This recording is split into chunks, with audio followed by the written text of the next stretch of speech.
છોકરાઓ માટે ટાઈમ પૂરો થઈ ગયો છે ક્યારનો.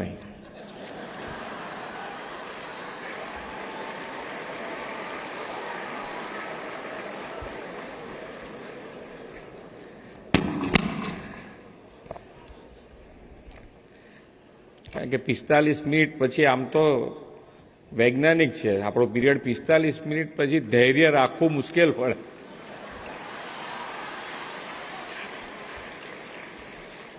એટલે છોકરાઓ પછી ઊભા થાય કે જતા રહે તો એમાં પછી એમનો વાંક નથી, આપણો વાંક છે.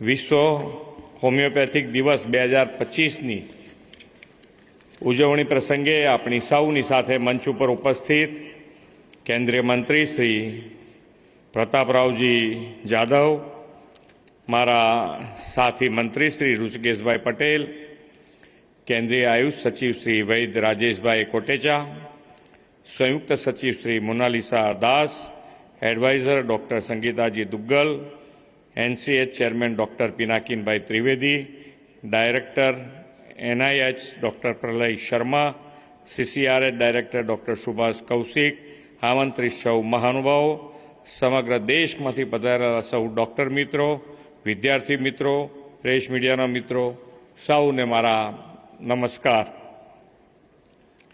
વિશ્વ હોમિયોપેથી દિવસની ખૂબ ખૂબ શુભેચ્છાઓ. રાષ્ટ્રપિતા મહાત્મા ગાંધી, લોહ પુરુષ સરદાર વલ્લભભાઈ પટેલ અને વિકાસ પુરુષ વડાપ્રધાન શ્રી નરેન્દ્રભાઈ મોદીની જન્મભૂમિ પર આપ સૌનું સ્વાગત છે. વિશ્વ નેતા અને યશસ્વી વડાપ્રધાન શ્રી નરેન્દ્રભાઈ મોદીના નેતૃત્વમાં ગુજરાતે હંમેશા અગ્રેસર રહેવાની પરંપરા વિકસાવી છે. વિશ્વ હોમિયોપેથિક દિવસે ગુજરાતમાં આજથી 2 દિવસ માટે યોજાઈ રહેલું આ સંમેલન પણ હોમિયોપેથીના ઇતિહાસનું સૌથી મોટું સંમેલન હશે એવું હું સમજું છું. અધ્યાપન અને અનુસંધાનની થીમ સાથેના વિશાળ સંમેલનનું આયોજન મહાત્મા મંદિરના પરિસરમાં થયું છે તે right job at right place કહી શકાય. પૂજ્ય મહાત્મા ગાંધીજી આજીવન નેચરોપથી એટલે કે કુદરતી ઉપચાર પદ્ધતિના અનુયાયી અને હિમાયતી રહ્યા છે. નેચરોપથી કુદરતી ઉપચાર એ વૈકલ્પિક દવાઓનું એક એવું સ્વરૂપ છે જે માનવ શરીરની કુદરતી ઉપચાર ક્ષમતાઓને ટેકો આપવા કુદરતી ઉપચારના ઉપયોગો પર આધારિત છે. હોમિયોપેથી એ વૈકલ્પિક દવાઓનું એવું સ્વરૂપ છે જે કુદરતી ઉપચાર ક્ષમતાઓને વધુ એક્ટિવ કરે છે.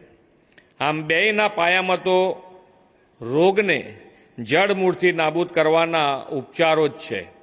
એટલે કે ગાંધીજીના નેચરોપથીના ઉપચારોના વિચારો, આજના હોમિયોપેથી ઉપચારો, બેયનો સમન્વય આ મહાત્મા મંદિરમાં થયો છે. વર્લ્ડ હોમિયોપેથી ડે એ હોમિયોપેથીના પાયાની રચના કરનારા, માનવ સેવા માટે પોતાનું જીવન સમર્પિત કરનાર ડૉક્ટર સેમ્યુઅલ હેનીમેનની જન્મજયંતિના દિવસે થઈ રહ્યું છે. તેમના વિચારો અને અધ્યયનના આધાર પર ઉભરેલી હોમિયોપેથી પદ્ધતિ રોગના લક્ષણોને દૂર કરવાની સાથે વ્યક્તિના તન અને મન એમ બંને સ્તરે સારું આરોગ્ય પ્રાપ્ત કરવામાં મહત્વની ભૂમિકા ભજવે છે. વડાપ્રધાન શ્રી મોદી સાહેબે વિશ્વભરમાં ચિકિત્સા પદ્ધતિનું આકર્ષણ બની રહેલા હોમિયોપેથીને નવી દિશા આપી છે. આજે હોલિસ્ટિક હેલ્થકેરનું જે વાતાવરણ દેશમાં વડાપ્રધાનશ્રીની પ્રેરણા અને પહેલથી બન્યું છે તેના કારણે ટ્રેડિશનલ મેડિસિન પ્રત્યે મહત્વ અને આકર્ષણ બંને વધ્યા છે. પ્રિવેન્ટિવ અને પ્રાઇમરી હેલ્થકેર એ મજબૂત હેલ્થકેર સિસ્ટમની કરોડરજ્જુ છે. આજના સમયમાં જ્યારે વિશ્વ પ્રિવેન્ટિવ હેલ્થકેર તરફ આગળ વધી રહ્યું છે ત્યારે હોમિયોપેથી જેવી આરામદાયક, સલામત અને સહજ પદ્ધતિનું મહત્વ પણ વધી રહ્યું છે. દેશમાં આરોગ્ય સુખાકારી માટે અસરકારક, સૌને પોસાય તેવું સસ્ટેનેબલ હોલિસ્ટિક એપ્રોચ ધરાવતી હોમિયોપેથીની જરૂરિયાતને પહેલાં ક્યારેય આટલું મહત્વ અપાયું નહોતું. વડાપ્રધાન શ્રી નરેન્દ્રભાઈ મોદીએ 2014માં દેશમાં પ્રથમવાર આરોગ્ય મંત્રાલયથી અલાયદું આયુષ્ય મંત્રાલય શરૂ કરાવીને આયુર્વેદ, યુનાની, યોગ, નેચરોપેથી, હોમિયોપેથીના ક્ષેત્રમાં શિક્ષણ, સંશોધન અને પ્રચારને નવું બળ આપ્યું છે. નેશનલ આયુષ મિશનના માધ્યમથી હોમિયોપેથીને દેશભરની સરકારી હોસ્પિટલો, દવાખાનાઓ અને વેલનેસ સેન્ટર્સમાં સ્થાન મળ્યું છે. હોમિયોપેથીનો વ્યાપ વધે તે માટે દેશમાં હોમિયોપેથી સેક્ટરમાં હોલિસ્ટિક સુધાર થયા છે. હોમિયોપેથીના શિક્ષણને વધુ વ્યાપક બનાવવા માટે હોમિયોપેથી સેન્ટ્રલ કાઉન્સિલ એક્ટમાં પણ બદલાવ થયો છે. આ સુધારાના પરિણામે ક્વોલિટી હોમિયોપેથી શિક્ષણની સાથે સાથે હોમિયોપેથી મેડિસિન પ્રણાલીથી હેલ્થકેર સિસ્ટમ પણ વધુ સુદૃઢ બની છે. વડાપ્રધાનશ્રીની વિઝનરી લીડરશીપમાં રચાયેલા આયુષ મંત્રાલયના પરિણામે દેશના હેલ્થકેર લેન્ડસ્કેપમાં આમૂલ પરિવર્તન આવ્યું. શિક્ષણ, સંશોધન, જાહેર આરોગ્ય, આંતરરાષ્ટ્રીય સહયોગ, વેપાર, ડિજિટલાઇઝેશન અને વૈશ્વિક વિસ્તરણમાં ભારતે નવા સમાચિહ્નો હાંસલ કર્યા છે. જામનગરમાં વડાપ્રધાનશ્રીના પ્રયાસથી સાકાર થઈ રહેલું WHO global traditional medicine centre પરંપરાગત ચિકિત્સાલય પદ્ધતિમાં નવું માઇલસ્ટોન છે. વડાપ્રધાનશ્રીના પ્રયાસોથી દેશમાં આયુર્વેદ, યોગ, યુનાની, સિદ્ધિ અને હોમિયોપેથી એટલે કે આયુષ જેવી પરંપરાગત મેડિસિન જેવી વૈકલ્પિક ચિકિત્સા પદ્ધતિઓનું મહત્વ અપાયું છે. ગુજરાતે હંમેશા આવી વૈકલ્પિક સારવાર પદ્ધતિઓ માટે અનુકૂળ વાતાવરણ ઊભું કર્યું છે. રાજ્યમાં આરોગ્ય ક્ષેત્રના વિવિધ આયોજનો, સંસ્થાઓ અને નીતિઓ દ્વારા હોમિયોપેથીને મજબૂત આધાર મળ્યો છે. સમગ્ર દેશમાં 48 હોમિયોપેથી કોલેજ સાથે ગુજરાત હોમિયોપેથીના શિક્ષણ આપવામાં અગ્રણી રાજ્યનું એકમ છે. વડાપ્રધાન શ્રી નરેન્દ્રભાઈ મોદીએ 2047માં ભારતને વિકસિત રાષ્ટ્ર બનાવવાનો સંકલ્પ કર્યો છે.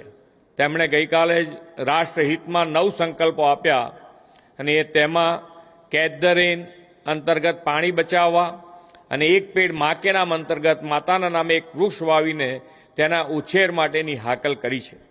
આપણી આસપાસ સ્વચ્છતા હશે તો બીમારીનું પ્રમાણ આપોઆપ ઘટશે. તે માટે તેમણે સ્વચ્છતા અભિયાનમાં સહભાગી થવાનો પણ સંકલ્પ આપ્યો છે. આ ઉપરાંત તેમણે યોગ અને રમતગમતને જીવનમાં સ્થાન આપીને સ્વસ્થ જીવનશૈલી અપનાવવા માટેનો પણ અનુરોધ કર્યો છે. વડાપ્રધાન શ્રી મોદી સાહેબે હેલ્થ કેર ફોર ઓલનો જે ધ્યેય રાખ્યો છે તેને સાકાર કરવાની દિશામાં પોઝિટિવ વિચારોના આદાન પ્રદાનનું માધ્યમ આ કોન્ફરન્સ બને તેવી શુભેચ્છાઓ પાઠવીને વિરમું છું. ભારત માતા કી જય. વંદે માતરમ. જય જય ગરવી ગુજરાત.